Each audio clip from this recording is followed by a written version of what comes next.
desiring to be close to you,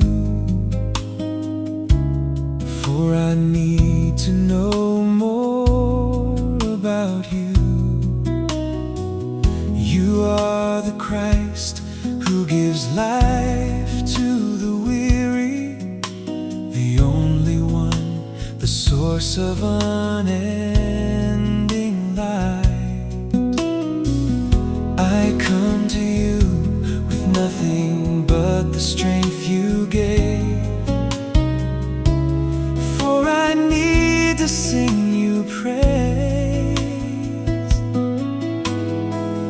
With open arms I burst into worship of who you are and what you've done.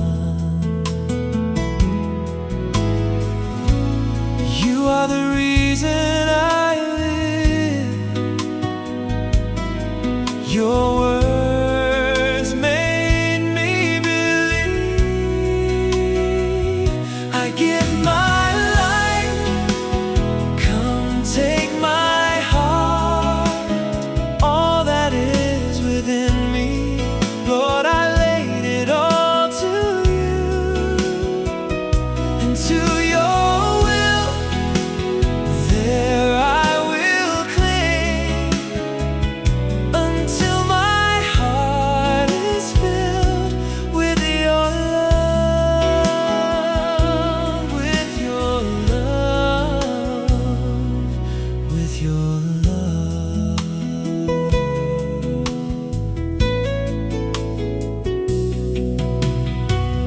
I come to you with nothing but the strength you gave, for I need to sing you praise. With open arms I burst into worship of who you are and what you've done. I worship you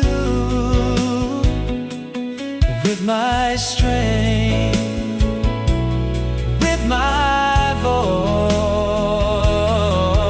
I worship you, Lord, with my heart and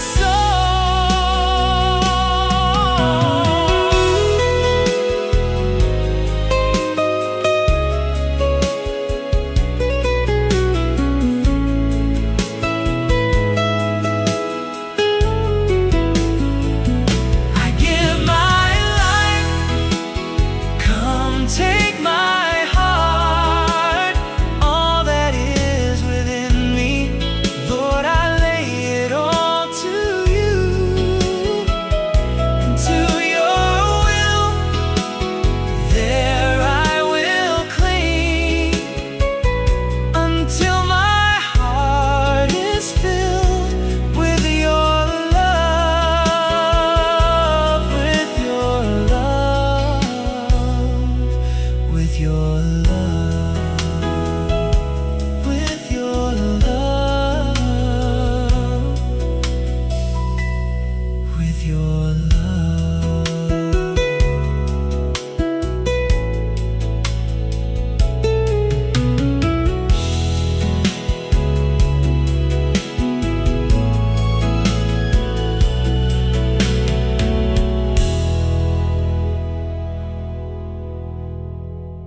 Bago tayo pumalaot.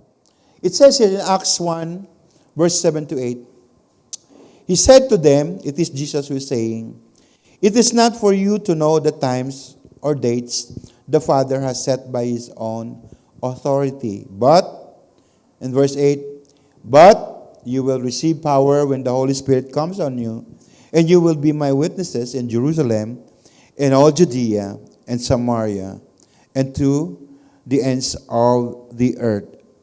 So, verse 7 is most likely unnecessary. Okay? A statement that is not so important I-compare mo doon sa verse 8 that is the most important. But,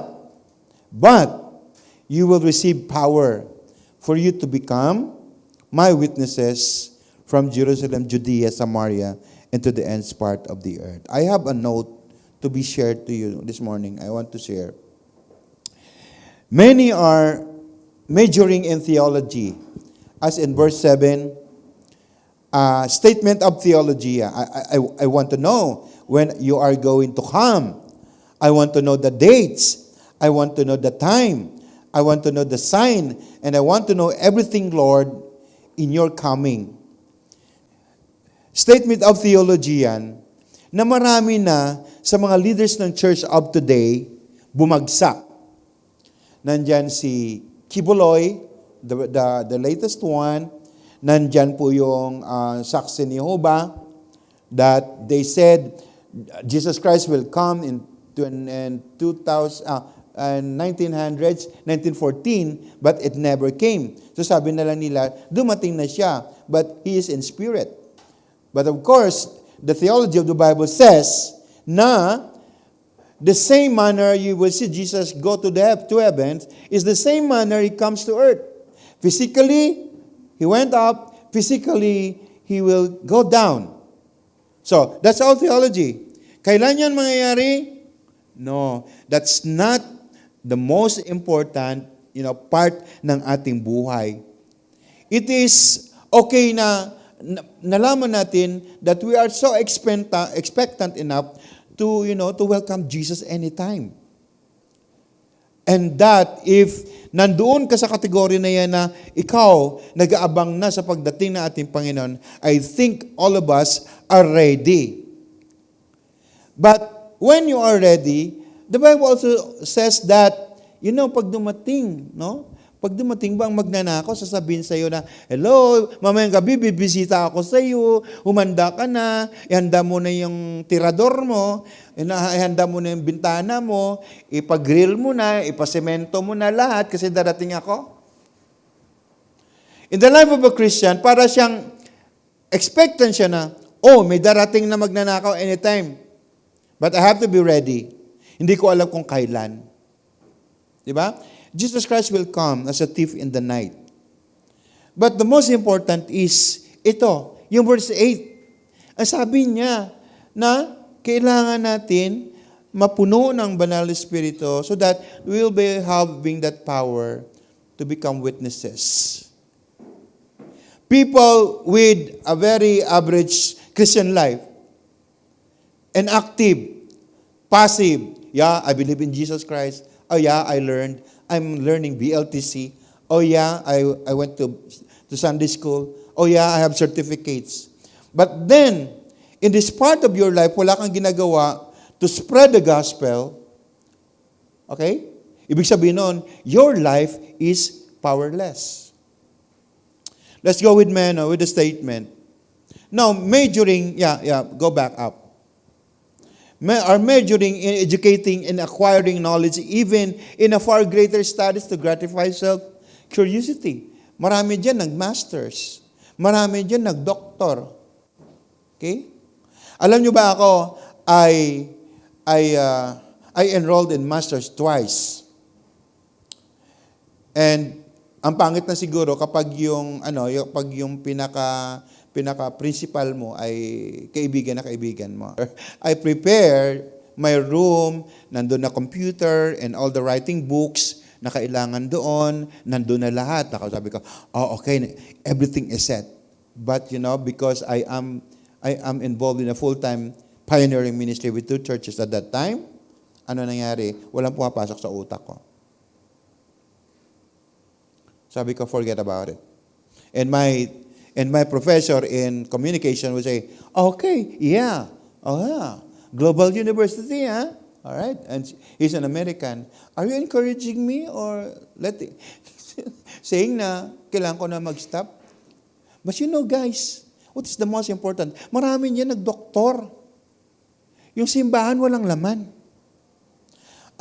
Actually, I don't like to pastor a church that is an active church. Inactive.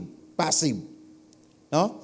I want to pastor a church that the power of the Holy Spirit is present. Okay? Ano mong edukasyon? Wala ka naman misyon.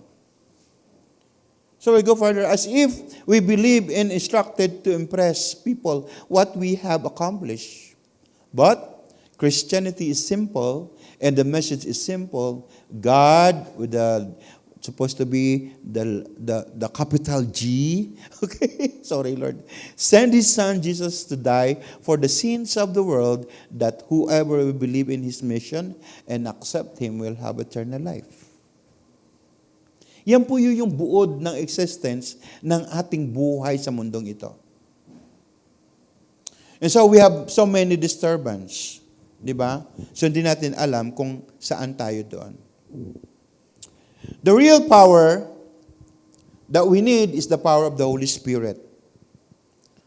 Naniwala ba kayo doon? Naniwala ba kayo? Na ang kapangyarihan ng kailangan natin na kapangyarihan ay kapangyarihan ng Banal na Espiritu. Okay. But the boundaries we Christians are making is this. Nahiya tayo na mag-share ng gospel because ayaw natin malaman na tayo ay Kristiyano. Ayaw natin ma-expose ang sarili natin sa pagkakamali. Ayaw natin ma-scrutiny tayo. Ayaw natin na maabangan tayo. But you know, ang pagiging Kristiyano at pagiging evangelist, at pag-share ng gospel is the most important career in the world. And I thank you for your amen. Now, unless we receive the Holy Spirit, our lives is powerless. Sabi sa katabi mo, hanggang wala kang Banal na Espiritu sa buhay mo, wala ka. Ano ka? Lampa ka. Sabi mo, lampa ka. Okay? You're just nothing but a second grade, powerless, born-again Christian. Ang sakit. Amen? Yun, nag-aamin na sila. Our lives is powerless and our witness is senseless because after all, we are supposed to operate not by our might, but by the power of the Holy Spirit. Now, guys, we are talking about reaching the world with a cross. But we have to start from here. We have to start from these four walls kung saan tayo. A very, very little dot, no, in the place on earth. Dito. Dito mag-umpisa yung pag-uusapan natin sa bawat isa sa atin. Now, the role of witness. Believers are called to share their personal experience with God. Ano daw yung share natin? Yung personal experience natin with God. How can we share the cross? We cannot share the cross without us going through the cross. Ganun po yan. Hindi natin pwedeng asahan yung mga tao sa labas na walang kaalam-alam. Pagkatapos sabi mo, i-share mo naman si Jesus. Ang isipin mo siya ng Jesus, si Santo Niño ba or si Nazareno? Okay? Hindi yung Jesus of the Bible. Of course, Jesus in the Bible, depende sa Bible. Kung anong Bible yung gagamitin mo. Na-guess niyo? Alright, now, our personal experience is very important. Yan po yung pinaka-mensahe, pinaka-buod, or maybe the foundation of it all. Okay? That's where we start. Because it will act as evidence of Christ's resurrection and saving power sa buhay mo, sa buhay ko. We, again, cannot share what we don't have. Right? When I was a youth, and I am still a youth today, laki sa Sunday school, but my life was powerless. I accepted Jesus Christ at 13 years old. I do witnessing at 14 years old. I do crusade at 14 years old. I do a lot of mission because at that time, when I was 14 years old, I was baptized in the Holy Spirit. And my life, wala akong pakialam kung utusan ako ng pastor ko o hindi. Kung alam ba niya na I'm doing film showing, no? Kung alam ba niya kung saan akong lipalop ng Iloilo City, gumagawa ng evangelism, wala sang alam doon. At wala din ako pakialam. Because I know I'm serving a Savior and I know that I have the power. I was testifying to Elmo. Alam nyo, just try to sleep sa bahay namin overnight. Hindi kayo makakatulog. I have an advanced sermon. But, pag nasa lamesa na kami, kahit wala makain doon, si Elmo, nando siya. Kagabi sabi ko, alam mo, Elmo, experiencing a very powerful life. This one guy, Mel Tari, an author of a book in Indonesia, in siguro mga late 70s, because of the power of the Holy Spirit, nagmission sila, tumawid sila sa ilog, pagtawid nila sa ilog, alam mo naman yung Indonesia, di ba? A very wild, wild mountains and wild rivers. They were able to cross the river na bumaba at knee deep. It's a miracle. It's a power of the Holy Spirit. And then, sabi ko sa kanya, because I met him just like 7 or 8 years ago, here in the Philippines, and still, he was so young. Ay sabi ko sa kanya, hello, Brother Miltari, I read your book. And I read how, yung church niyo nabaptize sa Holy Spirit, yung mga tao sa church, and then lahat na bumbero sa inyong district, pumunta doon dahil akala na nasusunog yung simbahan nyo dahil umaapoy yung bubong. So I read that. And also, I would like to tell you that I experienced the same. Because during my days, when I was young, I pray to God, Lord, I have my crusade tonight. I have people will come in this barangay, and then kapag uulan siya, sabi ko, pwede ba, wag mo lang ulanin yung barangay na ito? And there the Lord heard my prayer, and then He spared the barangay. But hindi ko sinali yung daanan ko pa uwi. Kaya nung nagmotor na kami, pauwi kami, nalaglag kami sa Pilapil, na ganito naman kalaking Pilapil, dahil sa dulas. Para sabi ko, hindi pala kasali sa prayer ko ito. But then, I experienced that miracle, not miracle provision, but the miracle of God. Sabi ko sa kanya, when we pray specific, God answers specific. You see? Saan gagaling yan? When you are baptized with the Holy Spirit, you will experience. Together with at that time, were told by the Lord to go from the little village of Soe, where the revival started, that's why I went to school, to this other village, let us say, couple days walk away. So the team started, and let's say 40 kilometers, so that's about 30 miles later. So let's say if you walk 3 miles an hour, no, that's a little awfully fast. So a little, they have to walk to finally half a day or longer to come to where the side of the river. Now by then, after walking almost a whole day there, you're tired, and you said, well, let's rest here, and then we'll cross over the next day to go over to the village. Now, and at that time, it also happened to be rainy season. And it wasn't particularly raining where the village was, where the team arrived by the side of the river, but in the headwaters. So the water at that time, approximately 15, 20, 25 feet high. I was there about last year with a friend of mine from Atlanta, and I said, you're an American, you can judge well here. How wide is this river, you think, at this point? And he looked at it and he said, about 300 yards at least, the width of the river. And it was deep at that time. And so when the team arrived on this side of the river, wisdom or human wisdom in their mind, they said, well, let's just park here and spend the night, and we'll go on when the water comes down. But at that moment, the Lord said to them, no, the time to go is now. And of course, we said, Lord, why now? I mean, the river is high, and you're going to kill yourself crossing right now. But the Lord said, go now, because the people in the village, in the other side that you're going to, they need to hear the gospel. So it is important for people that hear this testimony here to understand that we weren't there looking for the miracle. We weren't even expecting or thinking that it's going to happen. The mission that we have is the lost. And God told us to go to bring the gospel or preach the gospel to the lost. So that is where our mind were focused on.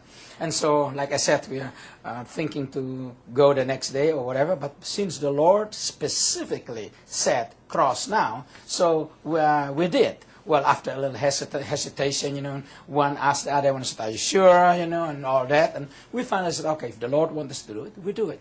So the team actually crossed the river, and the unusual or funny part about it is that as we crossed the river, the water never come any higher than our knees. So we were thinking, this is great. Maybe it wasn't really that deep to begin with, So we're happy, so we crossed over and we went over to the other side. Now, after we got to the other side, that the people over on this side, which weren't part of the team, they said, maybe the river wasn't that deep. They have the same thought. So they tried to get into the water, but when they got into the water, that is when they realized that really the miracle has taken place, because they almost killed themselves by walking in onto the water. So we got over to the other side, walked over to the village, and preached the gospel, and that is when the first man was raised from the dead, and I can tell you about that later, and that's how the whole village came to the Lord. But you see, one thing I would like to say about the miracle is that when it was happening, we weren't even realize it, because at that time our mind wasn't in the miracle.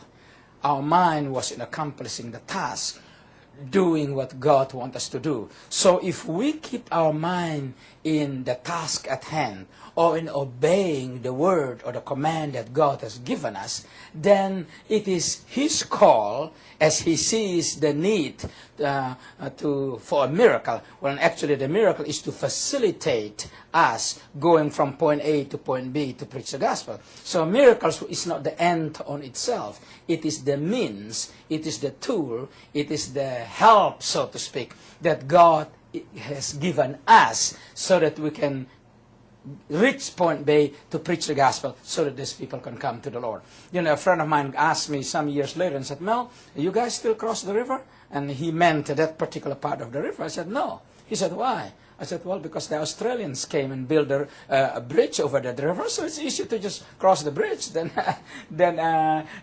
trying to cross the river. And my point was just to bring his mind onto the right way of thinking about miracles, because most of us being human beings, we are always excited about the miracle. Not that we wouldn't get excited if the miracle happened, but remember, the focus is always on Jesus and the mission. Miracles are the help and the tools that God sent our way so that we can accomplish the task. And the task is always so that the eternal destiny of mankind, they can come to know Jesus, that will be accomplished. Saan gagaling yan? When you are baptized with the Holy Spirit, you will experience miracle. When you are baptized in the Holy Spirit, wala nang uutos sa iyo, hey, today, magkaroon po tayo ng programa sa church kasi event natin to. Magko-conquest tayo. But it's just a matter of sitting there sa isang park, uupo ka, titingnan mo kung sino yung lonely guy. Wag yung lonely girl, baka maging girlfriend mo pa. If you're a guy. Dangerous, di ba?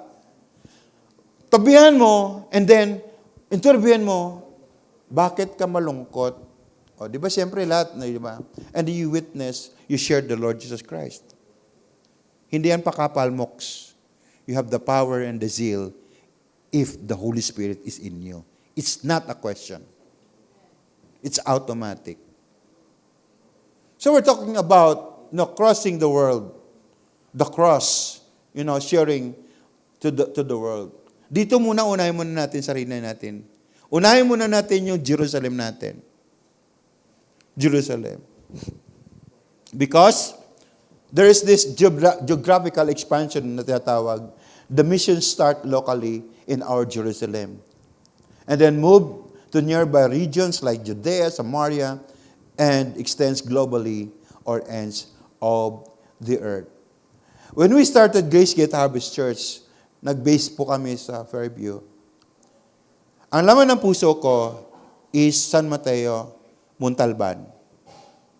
So right after, just like 2 years after, we were able to open sa Montalban, and then San Mateo, just like maybe 5 years after.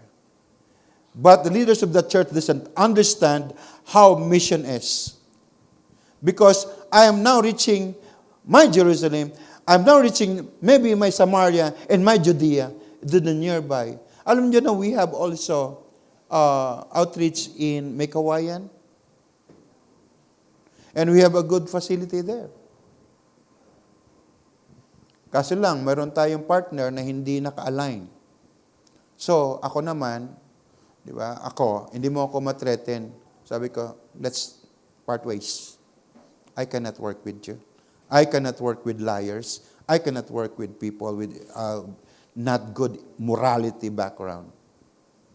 We cannot. So, ang Jerusalem ba natin, kumusta? When you're baptized in the Holy Spirit, how is your family? Before taking global, dito muna tayo. Di ba? Dito muna tayo. Kailangan, ayusin muna yung pamilya natin. Tama na ba? Okay. We need to what? Start dito sa Jerusalem natin. Because Jerusalem is the most difficult mission field to reach. Bakit? Nandiyan yung nanay mo na alam niya kung ano ka talaga, na kapag nag-share ka ng gospel, nagjo-joke ka. Kasi alam niya that you are not serious enough because wala namang changes na nangyari sa buhay mo. Okay? And then, you want to jump to the Judea. Punta ka ng Judea. Diba? Wala naman nakakilala sa'yo. Mas lalo mahirap, di ba? But yun, ayusin mo na yung Jerusalem natin. Pwede ba? Alam nyo ba how much we have if we reach our Jerusalem? Your wife mo, yung anak mo, dito. Yung mga seat na to, ito. Yung mga upuan na yan, para sa kanila yan eh. The first service in the morning, dapat sa kanila yan eh. And the second service may be our Judea. Pwede bang ganon, di ba? Okay? The family service is the first service. Kaya yung mga churches, makikita mo, family church.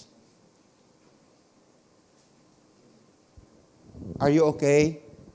Are you ready to share the gospel to other people? Hindi lang invite, kasi invite is just a matter of saying, uy, pasal ka sa church. Para mo sinasabi na, hindi ka binago ng God. Parang sinasabi mo na, wala kang message sa sarili mo. Para mo sinasabi mo, hayaan mo na yung Holy Spirit at saka si Pastor mag-born again sa'yo. But it is more meaningful to lead people to Christ, to lead them to their, prayer of repentance, and then prayer of accepting Jesus Christ. Maganda. Of course, the people we bring to Jesus Christ personally would consider you as their spiritual father, spiritual mother. Ako, talagang pinagyayabang ko sila. I mean, I'm so proud of those people I led to the Lord. They are doing well in different churches. Hallelujah. Palakpakan natin si Lord.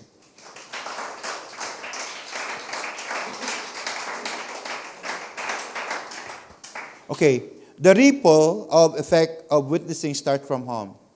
Bringing your family to Christ is same as suffer shame, or our emphasis for this month is a sacrifice. Amen? It's a sacrifice. Ako kasi ibang nangyari sa akin. Okay, majority of the members of the family already in Christ, but not my father, who is very close.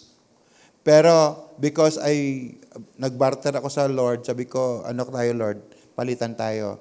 I will go to full-time ministry, save my father. So yung nanay ko, na ano siya, nagulat siya. Oh, bakit ka naghanap ng Bible? Gusto ko lang tanggapin si Jesus. Bakit ka? Sige, nangangasar ka na naman, di ba? It was a real surprise. It was a miracle. And he accepted Jesus as his Lord and Savior after 3 months. But habang siya nasa deathbed, he was praising God.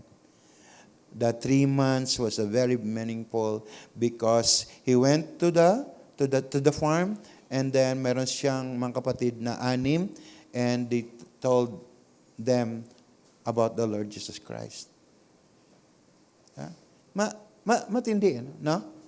So either you're consistent enough with your calling to the Lord as a Christian,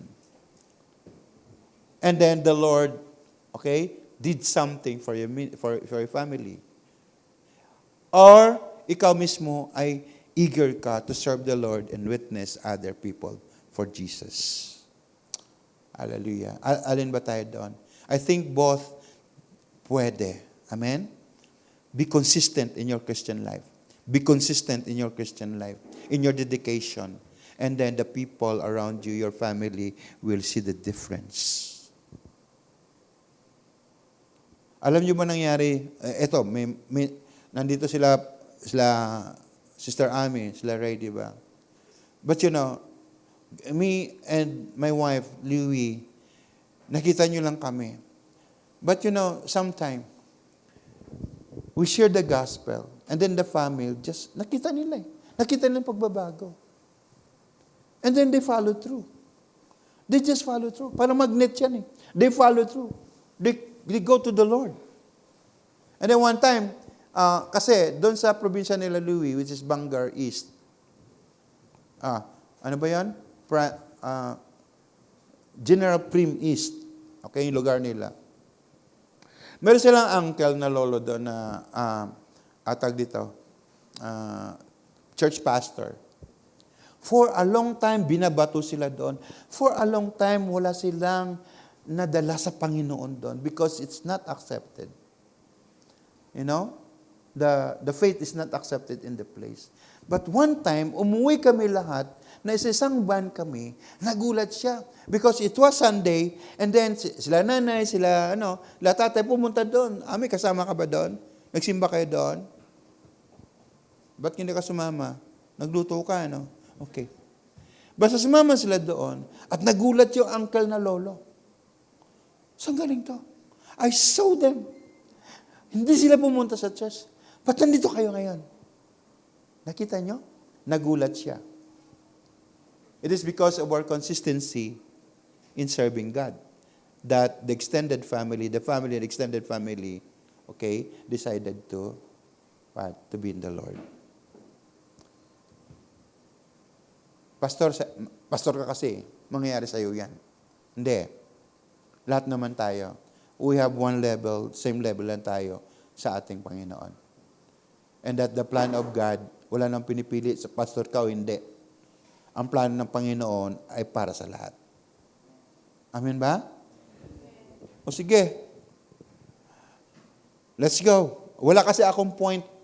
My sermon is pointless. Luke 9:23. Sabi dito, He said to them all, if anyone desires to come after me, let him deny himself and take up his cross daily and follow me. Ay, maraming hindi nakakaintindi dito, to deny yourself. But let me explain to you. First, only those who are clearly declared their loyalty to the Savior. Second, deny of anything for personal gain and ambition unless we do. Taking up the cross is a daily routine, a mark of a true and exclusive follower. Jesus Christ was with the crowd. But at the end of the day, he would spend his time with the 12. It was exclusive. Because only the 12, decided to follow him. No, was like when Jesus called the 12 disciples? Ano ba nangyari nung tinawag sila? Ganito lang ba? Shh! Ganon? No. Jesus called them by name. Matthew, come. Oh, kaagad-agad, oh. Di ba? They left everything. I think, yan si Matthew, ang yaman niya, di ba? Ibabalik ko. Si Zacchaeus, di ba? Ibabalik ko. I think walang natira sa kanila eh.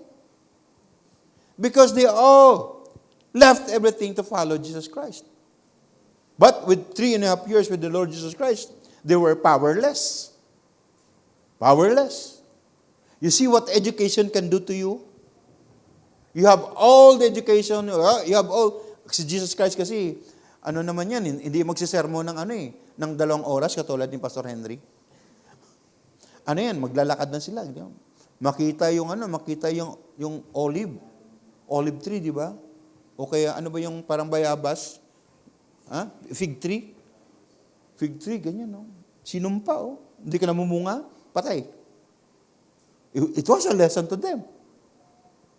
But Peter denied him 3 times.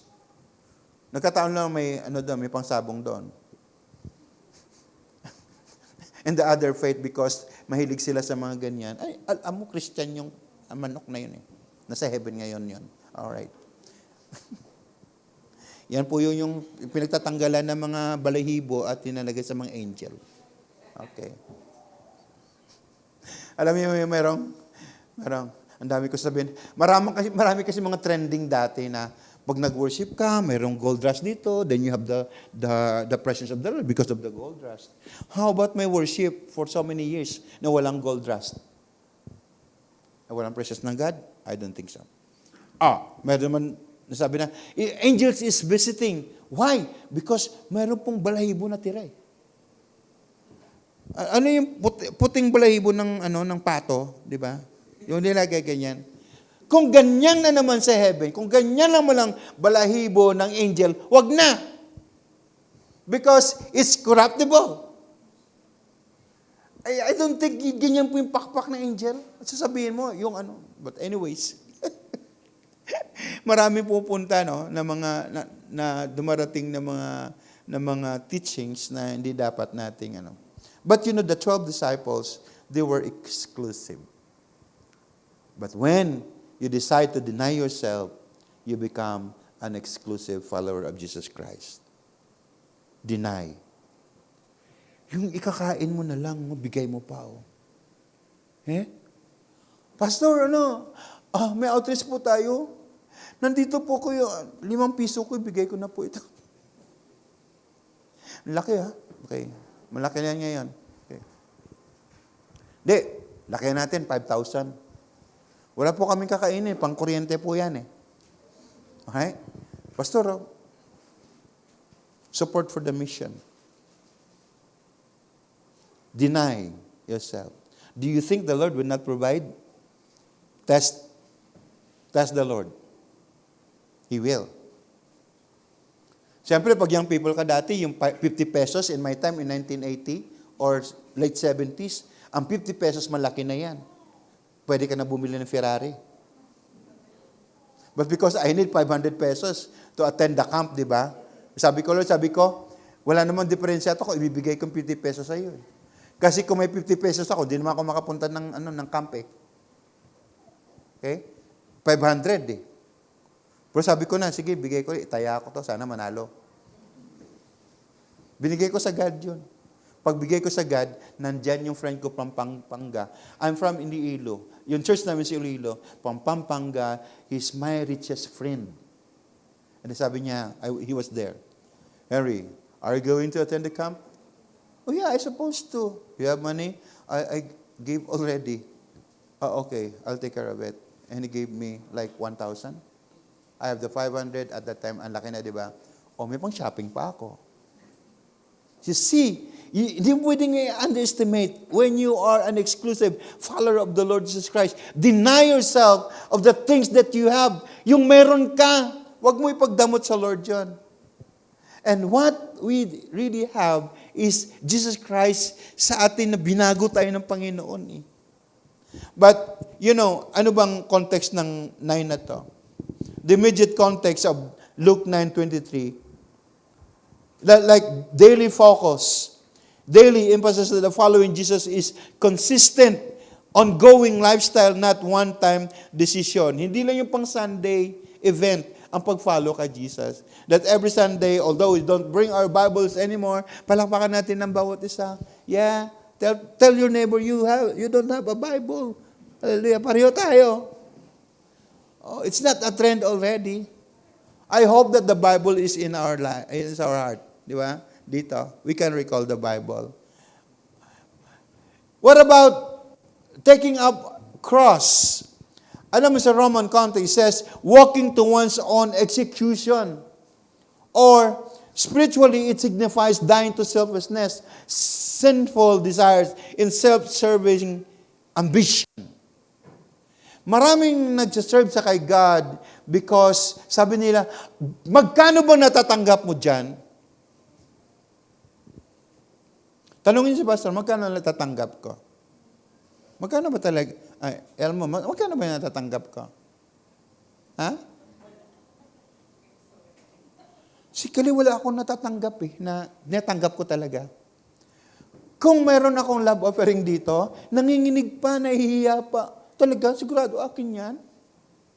Okay, akin yan.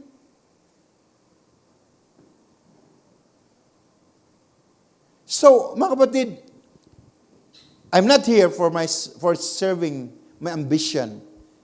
It was not my ambition to become a pastor, but it is my calling. No, kung bakit nandito ako. I deny everything. I deny. And taking up your cross.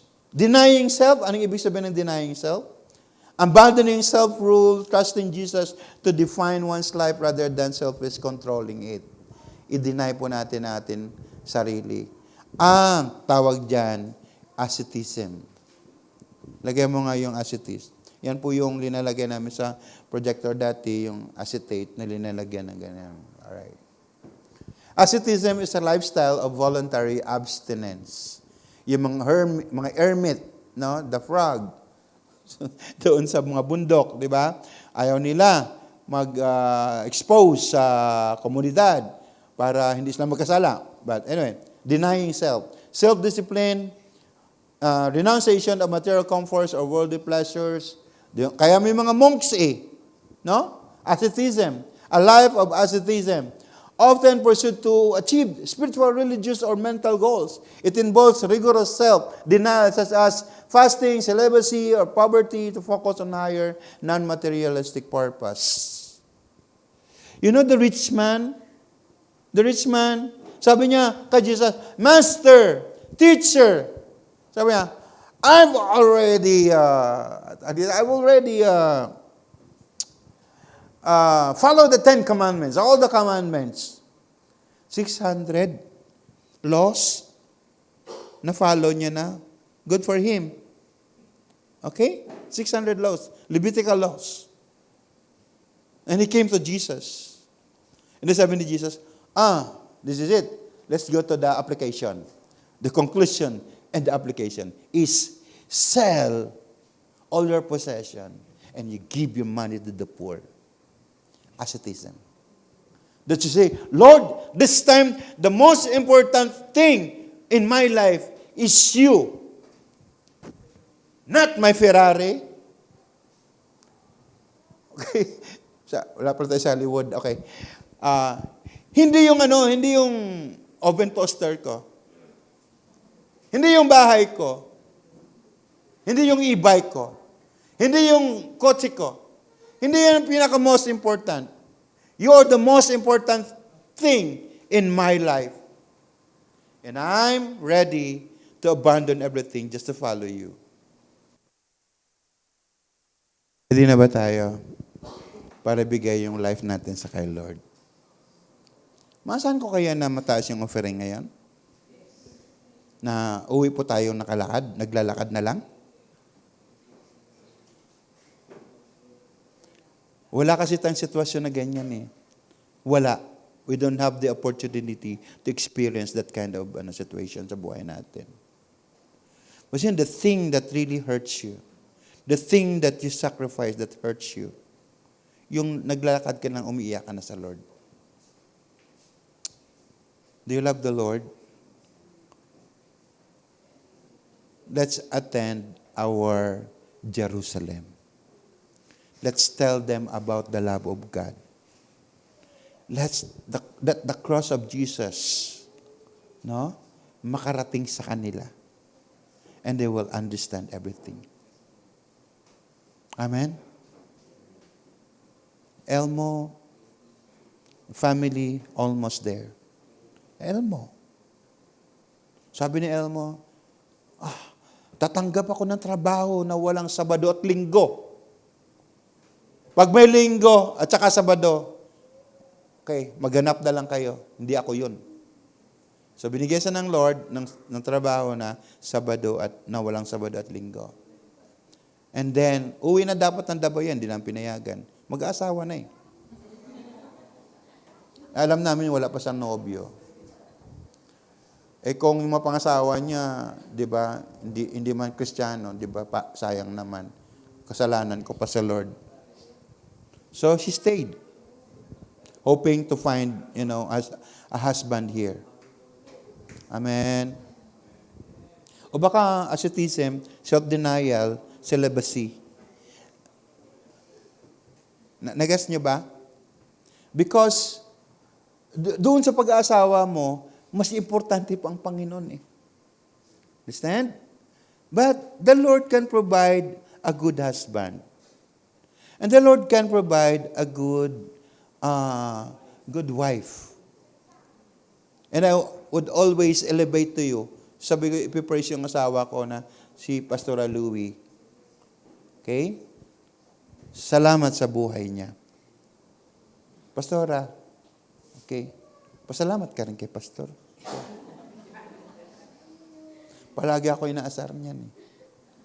Ako daw yung pinakapangit na sa balat ng lupa. Pero kanina sabi niya doon sa likod, ayusin mo yung buhok mo. Mayroon kang artist dyan. So pupunta na ako dito, ginaganon-ganon niya pa yung buhok ko. Tama na. Yung gwapo, hindi na nagsuklay. Yung gwapo, sa isang araw, yung gwapo, isang beses lang magsalamin sa isang araw. Yan ang ginawa ng Diyos sa buhay mo.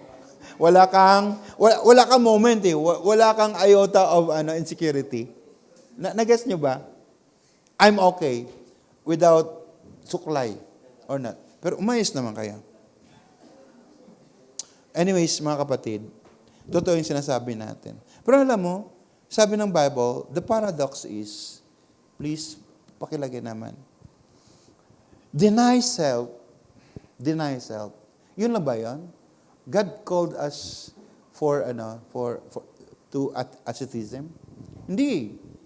The paradox of following Jesus Christ is doon sa verse 24 and 25 that says, for whoever wants to save his life,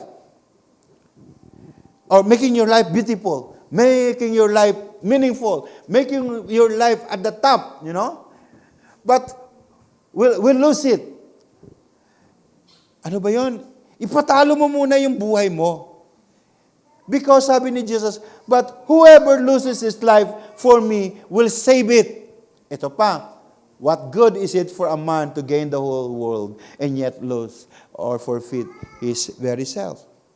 Because the material things na we are, after, sweldo na malaki na we are after, the security, the economic security that we are after is nothing compared to what God can do sa buhay po natin. Lose it. If you are receiving malaki na sweldo, then make God a part of it. Or make God a major part of it. That is asceticism. That is saying to the Lord, Lord, you are more important than this. Ang sabi doon, want to save your life? You will lose it. But whoever loses his life, actually the contest for the gospel, will find it, will save it. Amen? The same is saying, unahin mo lang ako, ipagkaloob ko sa iyo lahat. na gusto mo. Amen? Amen?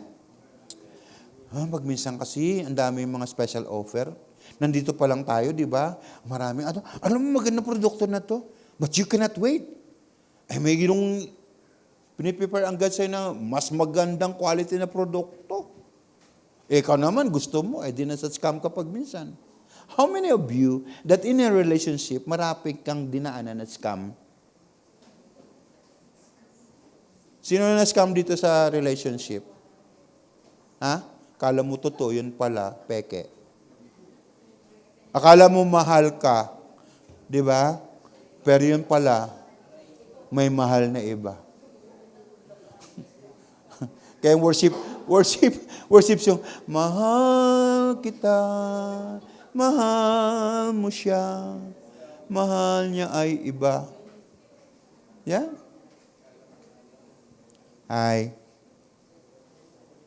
The Lord can give the best. Magsisi ka na, Jonas. Okay.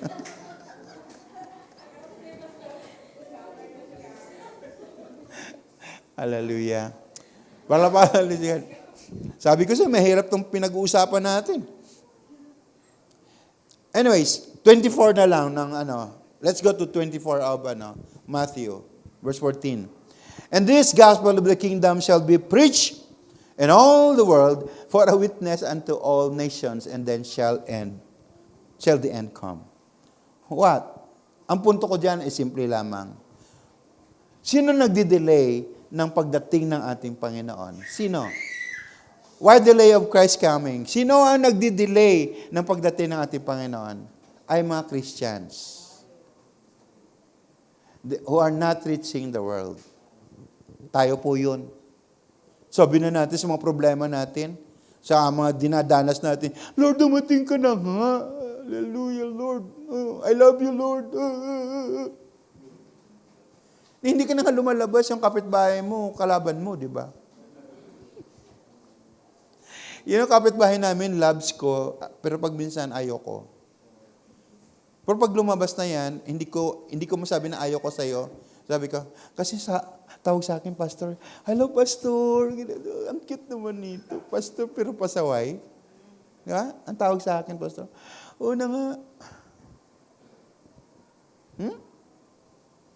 Sino nagde-delay? Tayo naman talaga eh. Tayo yung pinakamatinding mechanism sa delaying tactics. You want Jesus Christ to come? Let's evangelize. Be filled in the Holy Spirit. Be filled in the Holy Spirit.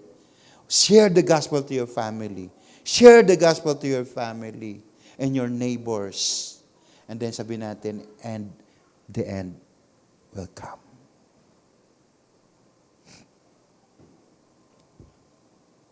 The desire to stay on this material world rejects the most important thing in the heart of God. Anong food ng God? Yung daily food niya is souls to be brought to the Lord Jesus Christ. Amen? Ready pa ba tayo doon? Ready pa tayo doon? So we're talking about reaching the world. But dito muna tayo. Because we're talking about influence. I-influence natin yung mga tao na nakakilala sa atin. Amen? Nakakilala sa atin. Alam nyo, mahirap gumalaw sa isang atmosphere na kilala ka. Ha? Alam nyo ba yon? Ako ay isang supposed to be magaling na scientist. Nangyari lang. Sa pagtakbo ko sa Lord, pumasok ako sa kurso na wala naman talaga akong alam. Mataas lang grades ko, medyo may katalinoan ako ng konti. Kunti lang naman. And then, yung professor doon, kasama ko sa church namin. 4 ata sa professor doon. And my dean on the college knows that meron akong calling sa Lord. And she would always say and ask me, Henry, bakit nandito ka sa college na ito? Sabi ko, ma'am, mataas po yung college entrance examination. Kahit ano pang kurso, kahit aeronautics, pwede kong pasukin. Alam niyo ba ang entrance examination ko? 75. The passing is 40. Huwag kayong tumawa. Okay. Ate Grace ko, pinakamatalino sa lahat, 97. Yan ang pinakamatalino sa amin, yung ate ko. But because nagtatago ako doon, sabi ko, talaga hindi ako titigilan ng mga tao na to. Okay? I have my calling, and the Lord calls me to the ministry, but marami akong pwedeng taguan. Tumutugtog ako sa club, tumugtog ako sa orchestra. Andun, busy. I'm an officer of military officer sa college, pag ganyan, lahat busy. Ang payat ko kaya, mukha akong kutsilyo. Pag dinaanan kita, talaga, pag binangga kita, patay ka. Tuhog ka. Sa katawan ko, mas payat pa ako sa iyo.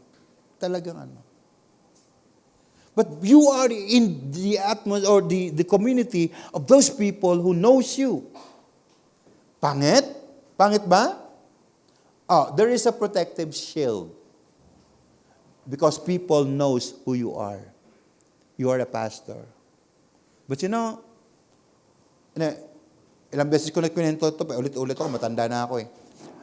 I was in the College of Chemistry.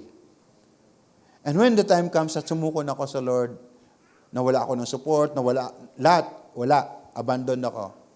Sabi ko, it's time to surrender to the Lord. Kasi pag tinawag ka ng Lord, di ba? Para ka Jonah, tatanggalan ka ng Lord ng lahat mong asset. Alam niyo ba 'yon? So wag natin antayin yung panahon na 'yan na mawalan tayo ng asset. Okay? So wala akong asset. And then sumuko ako sa Lord and say to the Lord, sabi ko nga, sige na nga, just save my father. And then, binalikan ko yung dean namin, ma'am, alam ko na, misheard lang, bingi ako eh. Ministry pala, hindi chemistry. But because people know who you are, nandun ka sa atmosphere na, nandun ka na sa environment na yan, mga kapatid. And they will serve as your protective shield because they will respect the call na meron ka sa Panginoon. Amen? So ngayon, ito, kapag ang family natin, nadala na natin sa Panginoon, do you think they will also stand the same? That they will stand there and will be our protective shield. And they will say to you and to other people, anak namin yan. Si Toto, mahal ng Diyos yan. Si Toto, tinawag ng Diyos yan. Yan, nagmamahal sa Panginoon yan. Because it's not for Him, hindi ako nakatanggap sa Panginoon. So let's start. Let's start doon sa atin. Sa maliit nating kaparaanan to serve the Lord. Let me finish this. Jane. Let me finish this. Sabi ni Herman Moldes, siya po yung nagmo-mold ng mga pastors mga 10 years ago. He's a good educator and mentor. And sabi niya, we tell people of what we do for God. We dance to God. We join the worship team. We have our ministry. We're so busy. But, sabi niya, not really what happened and what God did to us. Yung ba nangyari sa iyo, hindi mo nasabi sa mga tao kung ano ang ginawa ng Diyos sa buhay mo. Because that's the most important message. Alam mo, ganito ako dati, binago ako ng God. And if He can do that to you, to me, He can also do the same to you. Simple. Ang sabi naman ng ninong ko, sabi niya, Giwan Jong, sabi niya, we are not building an organization. Na lahat na madala natin sa Panginoon dito, ay kaagad-agad, ay asset ng Grace Gate yan. Yan, Grace Gate yan. Yan, Grace Gate yan. When we plant church sa kung saan, Grace Gate yan. No, we're not building an organization. We are building a kingdom.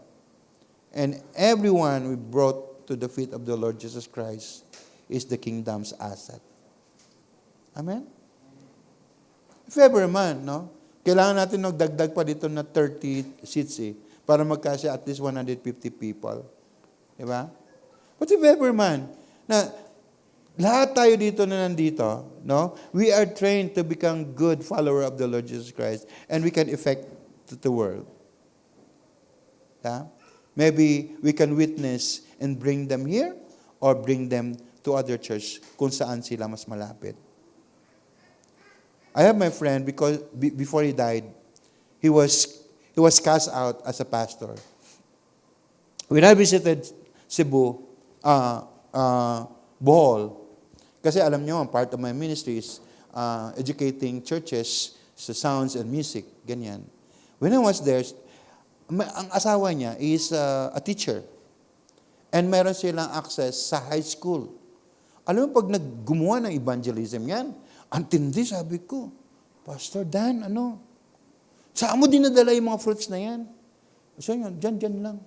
Sabi, Pastor Dan, I think it's a good thing for you to start a church. Kasi maging ministry-based mo dapat yung church-based. And he did. And he did. I was so happy. Sabi ko, Mami, si Daniel, nagpatayo na ng church. Hindi naman niya alam, tuwa ako eh. Nagpatayo na siya ng church. Hindi ko alam may sakit na siya. Then nung namatay siya, tinake over ng kapatid niya at nagplanta naman ng another church in Bohol. You see that? Nagas niyo ba? So, you're talking to people, hey, establish a church. Make the ministry a church-based. And then when you do evangelism, bring them to church. But anywhere we go, we evangelize people kung saan sila naroroon. Di doon sila. We don't own people. Hello? Okay? We don't. Sabi niyo, misinterpret niyo lang si Pastor Henry. Sabi niya, kung hindi ka dito, ayaw mo, di wag mo. Ganun naman talaga, di ba? Kung hindi ka belong dito, di umalis ka na. Kasi yung alagaan kita, pala hindi naman kataga rito. Parang lang, parang Korean drama, mga linya-linya. Pero totoo po yun eh. Kasi 12 disciples and even Judas, di ba? Niwarning nga ni Jesus, pero hindi nakinig, di ba? But lahat tayo dito na inaabot ng ating training, see to it that when you bring people at the feet of the Lord Jesus Christ, hindi mo pag-aari sila. Okay? Maybe you're the spiritual parent. You can bring it to church, but in their most convenient way na malapit na church sa kanila, i-endorse mo because we don't want the gospel to be misinterpreted na magiging possessive tayo. Amen? Amen? We are not building organization. We are building the kingdom. And everything we do is for the kingdom. Okay, lastly, unless we realize, this is the conclusion, that God saved us, commanded us to bring the good news. God, the Holy Spirit, baptized us to dismiss our excuses that we are ashamed to pass the good news. If you are not yet baptized by the Holy Spirit, have not spoken in tongues, the life is powerless and you have no witness. If you have not brought any single friend or relative to the Lord, there is a big question of your being a Christian. That God shared His cross for us to bear it. Amen po ba dyan? That we are ready to lose our lives for Jesus to find it. The most important of all is our hearts and aligned into God's. Now, then, it is difficult to reach the world for the cross. Pag hindi natin gagawin, dapat natin gawin. Let's all stand up this morning.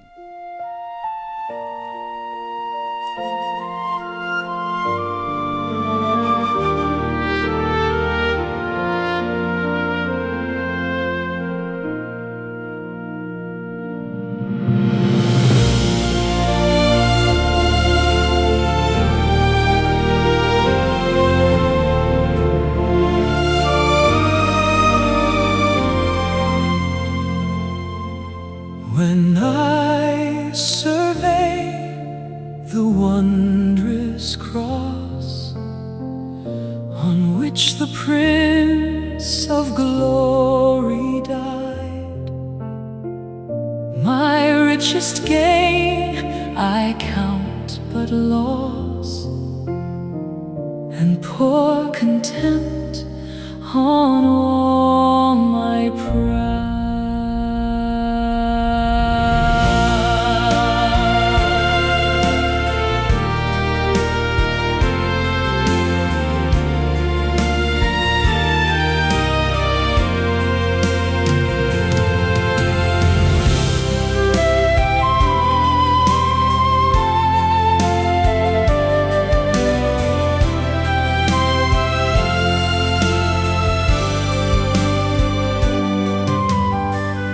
Forbid it, Lord, that I should boast, save in the death of Christ, my God.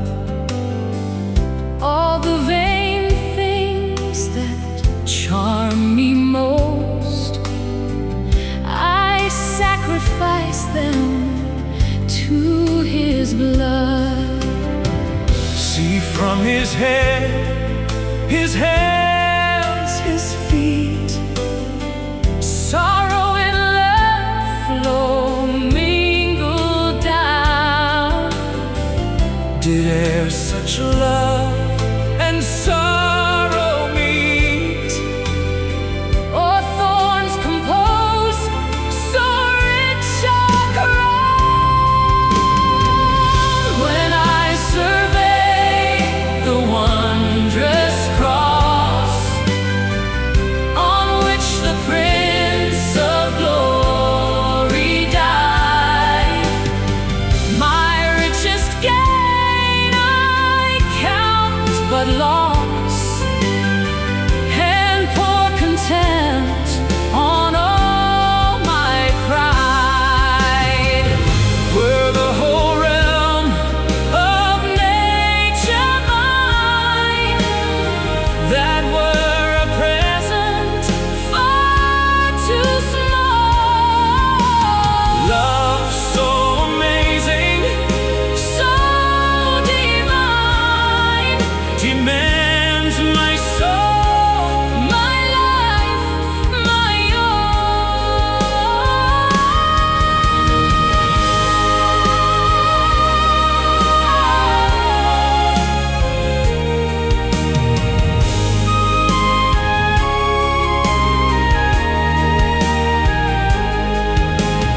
love so amazing, so divine, demands my soul, my